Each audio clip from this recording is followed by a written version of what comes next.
ಇಲ್ಲಿ ಅಡ್ವೊಕೇಟ್ ಮೂಳೆ ಸಾಹೇಬರು ಮತ್ತು ಅಡ್ವೊಕೇಟ್ ಕಟ್ಗೇರಿ ಸಾಹೇಬ್ರು ಅವ್ರು ಬಂದಾಗಿಂದ ನಮ್ಗೆ ಬೆಂಬಲ ಕೊಟ್ಟಿದ್ರು. ಅವರು 4 ಮಾತು ಮಾತಾಡ್ತಾರೆ.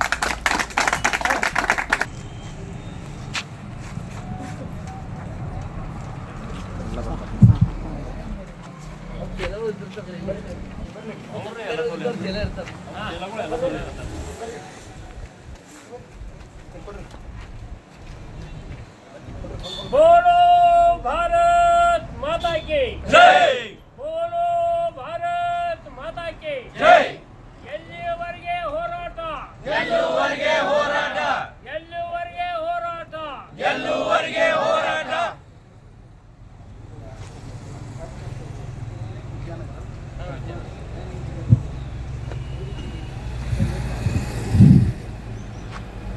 ಮೊದಲಿಗೆ ತಾಯಿ ಭಾರತಾಂಬೆಯನ್ನ ಹೃದಯ ಮಂದಿರದಲ್ಲಿ ಸ್ಮರಿಸಿಕೊಂಡು ಇವತ್ತಿನ ದಿವಸ ಈ ಕಾಗವಾಡ ಪಟ್ಟಣದಲ್ಲಿ ವಿದ್ಯಾನಗರದ ಎಲ್ಲ ಗ್ರಾಮಸ್ಥರು ಈ ಒಂದು ಹೋರಾಟದಲ್ಲಿ ಪಾಲ್ಗೊಂಡಿದ್ದ ಕಾರಣ ಈ ಕಾಗವಾಡದಲ್ಲಿ ಅಭಿವೃದ್ಧಿ ಕಾರ್ಯಗಳು ಆಗ್ತಾ ಇಲ್ಲ ಅಂತ. ಈಗಾಗಲೇ ನಾವು ಕಾಗವಾಡಕ್ಕೆ ಒಂದು ನ್ಯಾಯಾಲಯ ಆಗಬೇಕಂತ ಒಂದು ಇಚ್ಛೆ ಇದ್ದಾಗ ಬಹಳಷ್ಟು ಹುರುಪಿನಿಂದಿದ್ವಿ. ಆದರೆ ಮುಂದೆ ನ್ಯಾಯಾಲಯ ಆದಾಗ ಇಲ್ಲಿ ಯಾವುದೇ ರೀತಿಯಾಗಿರ್ತಕ್ಕಂಥ ಮೂಲ ಸೌಕರ್ಯಗಳು ನಮಗೆ ದೊರೀಲಿಲ್ಲ. ಇವತ್ತು ಬೇಸಿಗೆಯಲ್ಲಿ ನೀವು ಬಂದು ನೋಡ್ರಿ ಸ್ವಲ್ಪ ಎಷ್ಟು ಅಲ್ಲಿ ಸಮಸ್ಯೆ ಅದಂತ ವಕೀಲರಿಗೆ. ಮತ್ತೆ ಕಾಗವಾಡ ತಾಲೂಕಾಗಿ ಘೋಷಣೆ ಆದರೂ ಕೂಡ ಇವತ್ತು ಕಾಗವಾಡ ಇದು ತಾಲೂಕು ಅಂತ ನಮ್ಗೆ ಅನಿಸ್ತಾನೆ ಇಲ್ಲ. ಯಾಕಂದ್ರೆ ಇಲ್ಲಿ ಅಭಿವೃದ್ಧಿ ಕಾರ್ಯಗಳು ಅಷ್ಟೊಂದು ಸರಿಯಾಗಿ ನಡೀತಾ ಇಲ್ಲ. ನಾ ಅಧಿಕಾರಿಗಳಿಗೆ ಹೇಳಕ್ಕೆ ಇಚ್ಛೆ ಪಡೋದೇನೆಂದ್ರೆ, ತಾವೇನ ಸರ್ಕಾರದ ಪ್ರತಿನಿಧಿಗಳಲ್ಲ, ಸರ್ಕಾರದಲ್ಲಿ ಕೆಲಸ ಮಾಡಕ್ಕೆ ಬಂದಿರತಕ್ಕಂಥ ಕೆಲಸಗಾರರು ನೀವೆಲ್ಲ. ತಾವೆಲ್ಲ ಏನು ಸರ್ಕಾರದಲ್ಲಿ ಯಾವುದೇ ರೀತಿಯಾಗಿರ್ತಕ್ಕಂಥ ಜನರಿಗೆ ನೀಡಿರ್ತಕ್ಕಂಥ ಯೋಜನೆಗಳನ್ನ ಜನರ ಮನೆಯ ಬಾಗಿಲಿಗೆ ತಲುಪಿಸ್ತಕ್ಕಂಥ ಕೆಲಸ ನಿಮ್ಮದದ. ಅದು ಬಿಟ್ಟು ನಿಮಗೆ ಬೇಕಾಗಿರ್ತಕ್ಕಂಥ ವಿಚಾರಗಳನ್ನ ತಲೆಯಿಟ್ಕೊಂಡು ಕೆಲಸ ಮಾಡ್ಲಿಕ್ಕೆ ಹೋಗಬೇಡ್ರಿ.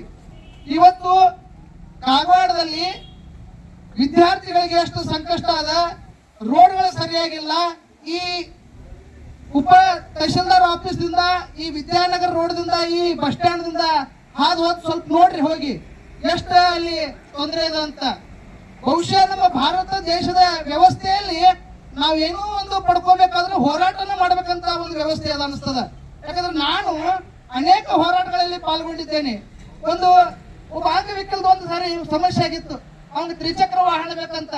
ಆದ್ರ ಉಗಾರ ಪುರುಷದೇವರು ಆ ವ್ಯಕ್ತಿಗೆ ಇದನ್ನು ಕೊಟ್ಟಿಲಾಗಿದ್ರು, ಏನೋ ತ್ರಿಚಕ್ರ ವಾಹನ ಕೊಟ್ಟಿಲಾಗಿದ್ರು.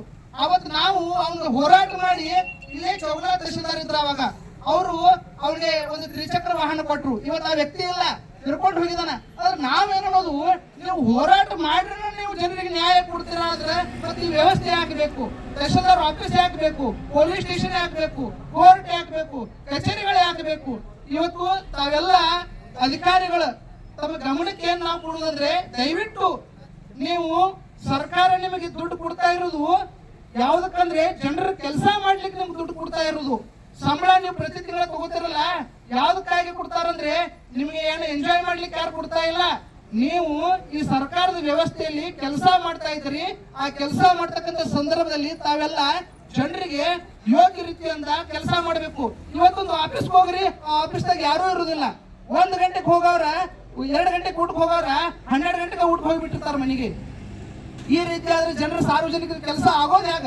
ನಾವು ಇಲ್ಲಿವರೆಗೆ ಯಾಕೆ ತಾಳ್ಮೆ ತಗೊಂಡಿದ್ವಿ ಅಂದ್ರೆ ನಮ್ಗನ್ಸ್ತದ ಬಹುಶಃ ಇರ್ಲಿ, ಏನೋ ಒಂದೊಂದ್ಸರಿ ಆಗ್ತದ, ಸರಿ ಹೋಗ್ಬೋದು ಅಂತ. ಆದ್ರೆ ನಾವು ಎಷ್ಟು ದಿನ ಅಂತ ನಾವು ಆಕ್ರೋಶವನ್ನ ನಮ್ಮ ಮನಸ್ಸಿನಲ್ಲಿ ಇಟ್ಕೋಬೇಕು. ನಾವು ಹೋರಾಟಕ್ಕೆ ಇದು ಕೇವಲ ಈ ವಿದ್ಯಾನಗರದವರು ಇವತ್ತಿನ ದೇಶ ಏನ್ ಕುಡಿದಾರಲ್ಲ, ಇದು ಕೇವಲ ಹೋರಾಟದ ಪ್ರಾರಂಭ. ಇನ್ನು ಮುಂದೆ ಇದು ಹೋರಾಟ ಬಹಳ ದೊಡ್ಡ ಪ್ರಮಾಣ ಆಗಬಾರ್ದಂದ್ರೆ ತಾವೆಲ್ಲ ಅಧಿಕಾರಿಗಳು ಎಚ್ಚರಿಕೆಯನ್ನು ವಹಿಸಬೇಕು. ಇವತ್ತು ಭಾರತ ರತ್ನ ಸಂವಿಧಾನ ಶಿಲ್ಪಿ ಡಾಕ್ಟರ್ BR ಅಂಬೇಡ್ಕರ್ ಅವರು ಒಂದು ಮಾತನ್ನ ಹೇಳಿ ಹೋಗಿದ್ದಾರೆ. ಯಾಕಂದ್ರೆ ಶಿಕ್ಲೇಲ ಮಾನು ಸಾದಾಚಾರಿ ಬಂತೇನಿ, ವಿಚಾರವಾದಿ ಬಂತು ಅಂತ ಹೇಳಿದ್ದಾರೆ. ಯಾರು ಕಲ್ತಿರ್ತಾರಲ್ಲ, ಯಾರು ಹೋರಾಟ ಮಾಡ್ತಾರಲ್ಲ, ಅವ್ರು ಯಾವತ್ತು ಗರ್ಜಿಸಲೇಬೇಕು. ಈ ವ್ಯವಸ್ಥೆ ಅಷ್ಟು ಈಜಿ ಇಲ್ಲ. ಇವತ್ತಿನ ದಿನಮಾನದಲ್ಲಿ ಯಾರು ಕೂಡ ನಾವು ಸರಿಯಾಗಿ ಸರ್ ನಮ್ದು ಇದು ಸಮಸ್ಯೆ ಆಗಿದೆ ಅಂದ್ರೆ ನಮಗಿದು ಕೆಲಸ ಮಾಡ್ರಿ ಅಂದ್ರೆ ಮಾಡಂಗಿಲ್ಲ. ಅವ್ರನ್ನ ಕರ್ಕೊಂಬ, ಇವ್ರು ವಸೂಲಿ ಹೇಳು, ಅವ್ರಿಗೆ ಫೋನ್ ಮಾಡಿ ಹೇಳು. ಯಾರಿಗೆ ಯಾಕೆ ಫೋನ್ ಮಾಡ್ಬೇಕು ಸರ್? ಯಾರಿಗೂ ಫೋನ್ ಮಾಡೋ ಅವಶ್ಯಕತೆ ಇಲ್ಲ. ನೀವು ಆ ಒಂದು ಇಲಾಖೆ, ಉದಾಹರಣೆ ತಾಲೂಕು ಪಂಚಾಯತ್ ಅಂದ್ರೆ ತಾಲೂಕು ಪಂಚಾಯತಿ ಒಳಗೆ ವ್ಯವಸ್ಥೆ, ಪಟ್ಟಣ ಪಂಚಾಯತ್ ಅಂತಂದ್ರೆ ಪಟ್ಟಣ ಪಂಚಾಯತಿ ಒಳಗಿನ ವ್ಯವಸ್ಥೆ, ಪುರಸಭೆ ಇತ್ತಂದ್ರೆ ಪುರಸಭೆ ಒಳಗಿನ ವ್ಯವಸ್ಥೆ, ಜಿಲ್ಲಾ ಪಂಚಾಯತ್ ಅಂದ್ರೆ ಜಿಲ್ಲಾ ಪಂಚಾಯತಿ, ತಾಲೂಕ್ ಪಂಚಾಯತ್ ಅಂತಂದ್ರೆ ತಾಲೂಕ್ ಪಂಚಾಯತಿ, ಗ್ರಾಮ ಪಂಚಾಯತಿ ಅಂತಂದ್ರೆ ಗ್ರಾಮ ಪಂಚಾಯತಿ. ಈ ಎಲ್ಲಾ ವ್ಯವಸ್ಥೆಗಳು ಒಳಗೊಂಡಾವ. ಆಯಾ ಇಲಾಖೆಗೆ ಆಯಾ ಡಿಪಾರ್ಟ್ಮೆಂಟ್ ಅದ.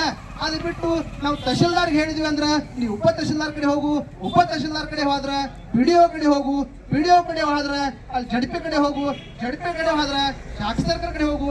ಹಿಂಗೆ ಎಲ್ಲಾ ಕಡೆ ಹೋಗೋ ವ್ಯವಸ್ಥೆ ಇಲ್ಲ ನಮ್ಮಲ್ಲಿ. ನಮ್ಮ ಸಂವಿಧಾನ ಆಯಾ ಇಲಾಖೆಗೆ ಆಯಾ ಕೆಲಸಗಳನ್ನು ನೀಡಿದೆ, ಆಯಾ ಜವಾಬ್ದಾರಿಗಳನ್ನು ನೀಡಿದೆ. ಅವರೇ ಆ ಕೆಲಸಗಳನ್ನ ಮಾಡಬೇಕು. ಅದನ್ನ ಬಿಟ್ಟು ಸುಮ್ಮನೆ ಸಾರ್ವಜನಿಕರಿಗೆ ಯಾರನ್ನೂ ದಯವಿಟ್ಟು ಅಲಿಸ್ಲಿಕ್ಕೆ ಹೋಗಬೇಡಿ. ಅವರು ಬರೋದು ನಿಮ್ಮ ಹತ್ರ ನಿಲ್ಲೋದು, ಸರ್ ಅಲ್ಲಿ ಹೋಗ್ಯಾರ ಇಲ್ಲಿ ಹೋಗ್ಯಾರ, ಅವ್ರೇನು ಪುಕ್ಕಟ್ಟು ಬಂದು ನಿಂತಿರ್ತಾರ ಮೇಲೆ ಅವ್ರದ್ದು ಕೆಲಸ ಇರ್ತದ, ಅವ್ರ ಕಾರ್ಯಗಳಿರ್ತಾವ. ಆ ಕೆಲಸ ಕಾರ್ಯಗಳನ್ನ ಬಿಟ್ಟು ಅವ್ರನ್ನ ತಮ್ಮ ಈ ಒಂದು ಸಾರ್ವಜನಿಕ ವ್ಯವಸ್ಥೆಯಲ್ಲಿ ಬಂದಿರ್ತಾರ. ಅದಕ್ಕಾಗಿ ದಯಮಾಡಿ ತಮಗೆ ಒಂದು ಇದು ಎಚ್ಚರಿಕೆ ಅಂತ ತಿಳ್ಕೊಂಡ್ಬಿಡ್ರಿ. ಇನ್ನು ಮುಂದೆ ವ್ಯವಸ್ಥೆಯಲ್ಲಿ ನೀವು ಕೆಲಸ ಮಾಡ್ರಿ. ನೋಡ್ರಿ, ನೀವು ಯಾರಿಗೂ ಸಲಾಂ ಹೊಡಿಯೋ ಅವಶ್ಯಕತೆ ಇಲ್ಲ. ಯಾಕಂದ್ರೆ ಸರ್ಕಾರದ ಕೆಲಸ ದೇವರ ಕೆಲಸ. ನೀವು ಅದನ್ನ ಆ ರೀತಿ ಪಾಲನೆ ಮಾಡಿ ಬಸವಣ್ಣವ್ರು ಹೇಳಿರ್ತಕ್ಕಂಥ ಕಾಯಕವೇ ಕೈಲಾಸವೆಂಬ ತತ್ವವನ್ನ ತಾವೆಲ್ಲ ಪಾಲಿಸಿದ್ರೆ ಆದ್ರೆ ನಮ್ಮ ಸಮಾಜ ಸುಧಾರಣೆ ಆಗ್ತದೆ. ಇವತ್ತಿನ ದಿವಸ ಅಲ್ಲಿ ಎಷ್ಟೋ ಆ ಲೆಟರ್ದಲ್ಲಿ ಏನೇನೋ